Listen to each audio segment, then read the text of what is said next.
Lihlahliselwe kumhlanti lishumi nesithupha enyangeni letako licala lembulali lophindze abe ngomdlwenguli Thabo Besta bekafuna kwatisa inkantolo ukuthi sekuphele emahora langemashumi lamabili nakune angakadli lapho avete khona kukhatsateka ngekuphepha kwakhe. Uphindze ufuna kuniketwa tincwadzi tekuthi ubuyiswe njani emuva kuleli.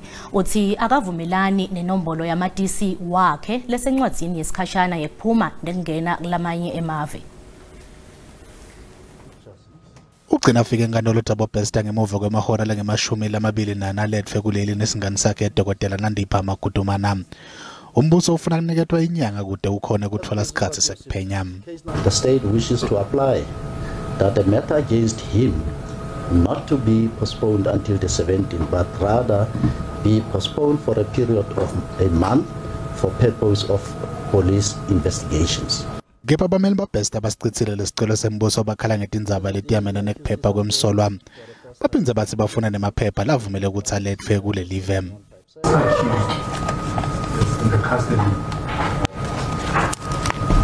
of the very same institution that the alleged escape occurred.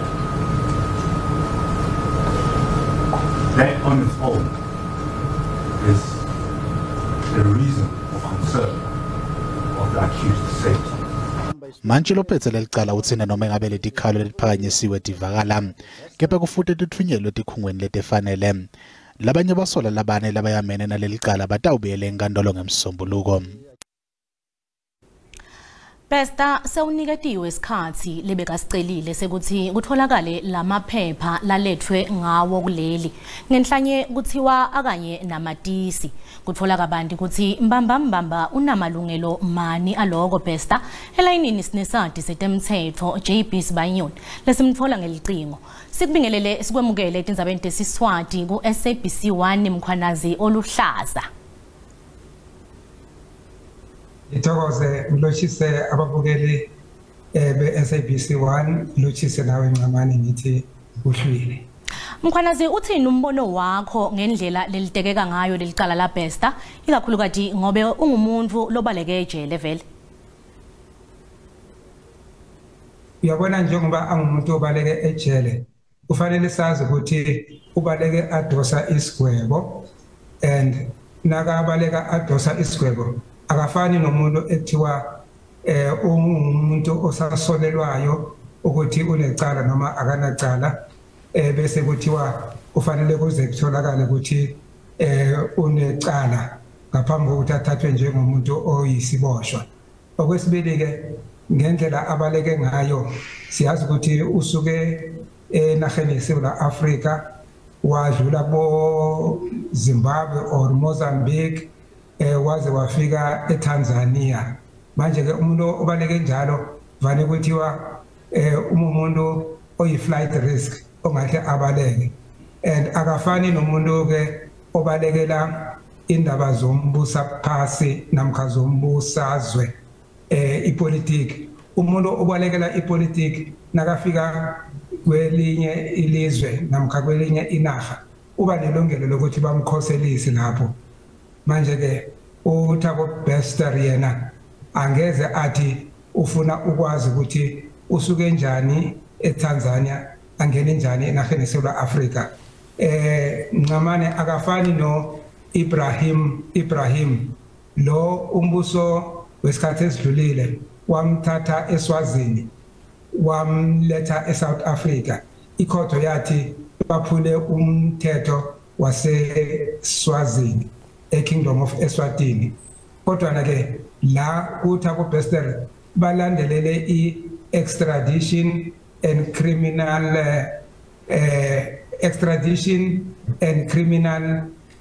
matters and law mthetho loyo uyavuma ukuthi abase South Africa nabase Tanzania basho ukuthi bavumelana kanjani ukuthi njengoba umuntu ofuneka emthethweni asuswe eTanzania abuyele eSouth Africa. Onaliphi lilungelo lekufuna kuqhutshelwe embili lamacala labukene nawo enkantolo njengobe asaniketwe isikhathi nje? Uyabona ekuthomeni kuthiwe uzovela ekhotho elangeni langomvulo ngeveke ezayo amalanga 17 ku-April kodwa nakuthiwa bazobe bakhuluma ngalelo langa lelo and yena-ke kuthiwe izawukhulunywa indaba yakhe lokho kusitshela ukuthi angeke abe umuntu ozothi ufuna ukuphumela ngaphandle ngebheyili kodwa-ke ingakho bathi babona ukuthi ilanga ekungilo ekufanele bamthumele kilo ilanga langezi-16 zenyanga ezayo amalungelo wakhe awafani nomunye umuntu othomako ukubotshwa yena sewune criminal record ngaphandle kwe-criminal record sewunesigwebo asidosako kanti-ke futhi-ke okukhulu kakhulu indaba yokuthi basebenzisa igama lokuthi flight risk umuntu ongahle abaleke nangabe ukhupha imali yokuthi iba isibambiso yena aphumele ngaphandle ngebheyili. Leli cala lakhe lingahle limbuyisele ejele yini ngoba vele phela ngokwabasojele wafa Thabo Bester. Lizombuyisela okokuthoma uzobuyiselwa ukuthi akayodosa lesigwebo sakhe sedilika jele lese ebathi isigwebo sokugagadela noma sokukata i-rape begodu sokubulala ukuthi kade abadosa ngeFacebook abantu abangabongazimbi namkha abayizinkubela kanti-ke futhi-ke bese kwakhona namacala amanye abambeke wona elinye ngilelo lokuthi ubaleke asejele escaping from custody elinye abamthwesa lona elokuthi kwenzeka kube uyathindela ekubulaleni umuntu ekuthiwa imurder bese-ke kuba khona futhi nelinye elithi uphule imithetho yokusuka kwenye inaha kuya kwenye inaha ekuthiwa ama-immigration laws wala eSouth Africa nama-immigration laws waseTanzania so-ke iSouth Africa yona izaqala la eSouth Africa ukuthi ngimuphi umthetho wokusuka kwenye indawo uye kwenye indawo awuphulileko esithi ama-immigration law of South Africa. Mnumzane Sibanyoni sibonge kakhulu isikhathi sakho. Likomidi lelibuke tebulungiswa eParliamente belibambe imihlangano ledvonse isikhathi lesidze emalanga lamabili kuleli viki njengoba emalunga eParliamente bekasafuna kwati ngeminyombo wekweqa kwaThabo Bester ejele laseMangaung ingapani leganza kuleli jele iG4S yathumela abantu bayo labathathu ukuthi kuyawuniketa timphendvulo kumalunga eParliamente. Kubaleka lebekuhleliwe lomunye angathi bekulifilimu nakaThanza kepha iseseminyende imibuto ukuthi bobani kahle bongcondvo kuyo yonke lenvo lena nalawe bayisekela kona nje lokwavunyelwa njani ukuthi kugcina sekwendeka iG4S itamile ke ukuchaza ukuthi wabaleka kanjani ejele laseMangaung lenvoza liyatewa ngale Facebook rapist leyaphinze yaboshelwa kubulala yahanjiswa egumbini lapho uhlala khona webva ngemva kwemalanga lamathathu ingakabaleki. There is video footage, distant video footage of two individuals running towards the administrative building in the early hours of that morning. Emalunga eParliamente asala anemibuto letetimphendvulo. Bangetulu kwetinkulungwane letimbili bantfu labashone emigwaqeni yakuleli ngempela-sonto yephasika nakuqathaniswa tingoti tanyakenye letfaka ekhatsi leto letindlule nemiphefemula yebantfu nemashumi lasitfupha nakunye. Litiko letekufundza lithi loku kungenxa yemthamo wetimoto kusukela ngalesikhatsi kuhociswa imigomo lehlobene nemkhuhlane we-COVID-19.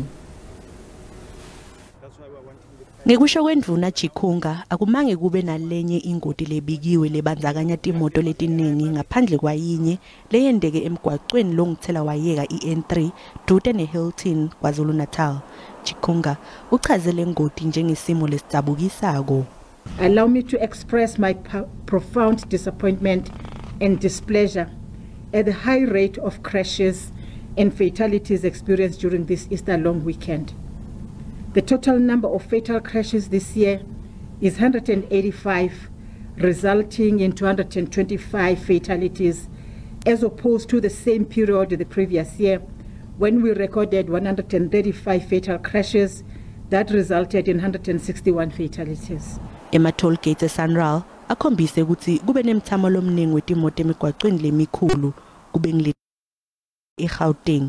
Labahamba ngetinyawo bachubeke nekuba ngilababalwa njengalaba shona ngeminingi emigwaqweni lekuma-percent lange-48 bagibeli betimoto bangema-percent lange-27 bese kuthi bashayeli bona-ke babe kuma-percent lange-25. This was an exceptional year compared to 2020 pre-COVID, 2021. And let's have it in mind that why we're saying this, we'll recall that one of the majorest churches was closed. Lelitiko libike ukuthi tingoti letiningi letindlulene imiphefemulo yebantfu tendeke ngensimbi yesithathu ekuseni nangensimbi yelishumi ebusuku. Tingoti letikuma-percent lange-46 tibangelwe kungenaki nekushayela budlapha. Kuhlawuliswe bashayeli abangetulu kwetinkulungwane letinge-30 kanti labayinkulungwane-700 baboshelwe kushayela ngesivinini lesisetulu. Indvuna yetasekhaya Dr. Aaron Motsoaledi ithi idelwadi ngesinqumo lesihlongotwa lithimba lakhe lebameli enkantolo lesiphikisa sinqumo sakhe sekhociswa kwemvume yeZEP nakuphela inyanga yenhlaba kulomnyaka losetulu. Motsoaledi ubukene neticelo letinzatfu letiphikisana nesinqumo lesitawuba nemthelela lomubi kubanikati beZEP lababalelwa ku-180,000 kanye nebantwana babo. Inkantolo lephakeme yaseGauteng letinde ePitoli ilalele ummeli lomele ummangalo wesibili iZimbabwe Immigration Federation lethe kunesiphakamiso lesihlongotwayo etafuleni Thembeka Ngcuka Ithobi esilo meli ZIF uthi kwake kwaphakanyiswa umbono wekucedza lendzaba ngaphandle kwenkantolo kanti-ke akakavumeleki ukuthi adzalule imininingwane yaloko kutelihhovisi la DG lephethe imininingwane. Abephendvula umbuto lomayelana nalombono ngalesihlanu Motsoaledi usho ubeka kanje. I don't know what settlement is this. The ZEP case is still going on. I've never heard about any settlement. What are we settling for? I don't know about it. iZEP yethula nguhulumende wakuleli ngeminyaka wa-2009 kwetama kubukana nebale Zimbabwe lababalekela kuleli ngoba umnotho walela live bewundengandenga kanti tepolitiki betingakatindi. Akhulumisana nebetindzaba Motsoaledi uthe akaticondzisisi tizatfu tebameli. I was depressed for the whole day yesterday. I listened to our lawyers arguing this case. I was shocked because I don't understand. No. If you have got a lawyer who represents you like that, I didn't understand their reasoning. And they are telling the judge what we did not say or what we did not do. And they are representing us. I thought, oh my God. iZEP incwadi legunyata abantu labachamuka eZimbabwe kanye nebantwana babo ukuthi bahlale kuleli basebente baphindze bafunze kwesikhashane. Sikubutile mbukeli ukuthi udiva njani ngesinqumo sebeZimbabwe selitiko letasekhaya uphendvule kanje. Hayi abawaqede nje impela lama-permit aseZimbabwe. Nathi asinawo ama-permit aseZimbabwe sihlalele nje. Nabo abayohlala ngakubo bafuna ama-permit ngakubo. Cha abawaqede impela ngoba manje mhlambe ne-load shedding ngathi kuncipha kancane. Sinqumo lesihle kakhulu leso msakazi ukuthi vele labantu bangasangeni ngoba bangena banganaphepha noma banala maphepha. Lamanye amaphepha awathuli nje ukuthi ma-original noma ma-fake. Beta batoganga lana akuvalwe vele labantu bangasethi lana. Abantu baseZimbabwe basijongela phansi elizweni labo bekho abantu abahlala bengenamaphepha aphelelweyo bafuna uzohlala apha benamaphepha aphelelweyo mabahambe bagoduke babuye ngokukutsha namaphepha right. Zokwezwa into enjalo ukuthi umuntu wakwelinye izwe ayohlala kwelinye izwe nje kungabhalwa lutho ngabikho amaphepha. Hey South Africa hayi angiyazi ukuthi banjwe ubani ibamba ngobhongwane. Thina siphila la eSouth Africa kufanele masiphile kabuhlungu ezweni lethu. Sekufanele masipintshiswe manje nabanye abantu bakwamanye amazwe. Ngeke usuke la eZimbabwe ufuke nje uclaim yonke into lapha ungafuna amaphepha. Lona ngumbono wembukeli iSABC ethetfeswa ukuthi phendvulela ngawo. Kanti-ke kuletinye uma sibuya etitolo usele ebaleni umklamo wetindlu tesibonelelo eWakkerstroom.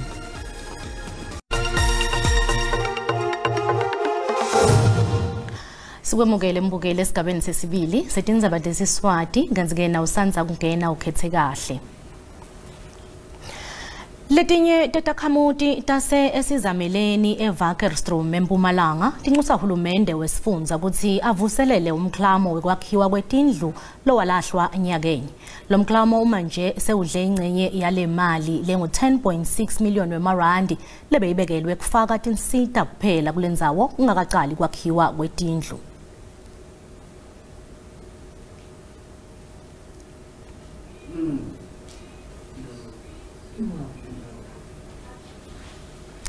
Nazivakashele timakethe tetimali sitfola ukuthi lirandi linyukile nalicathaniswa netimali takulamanye emave.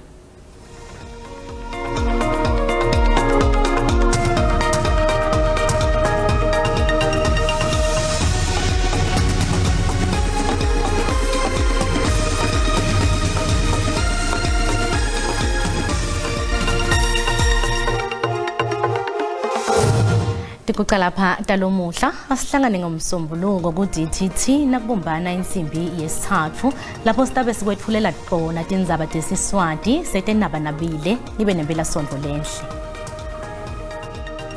Induna yelitiko letasekhaya Dr. Aaron Motsoaledi uthi kwakhishwa certificate sekushona kwaThabo Bester ngemva kwekutholakala kwesidumbu lesishile kunjini bekavalelwe kulo ejele. Letinye takhamuti taselokishini lelisemakhaya isizamelene eVakkersfontein kulesifundza seMpumalanga tinxusa uhulumende wesifundza kuthi avuselele umhlamo wokwakhiwa kwetindlu lobita 10.6 million wemarandi loshiwe ungakapheli kulomnyaka lophelile.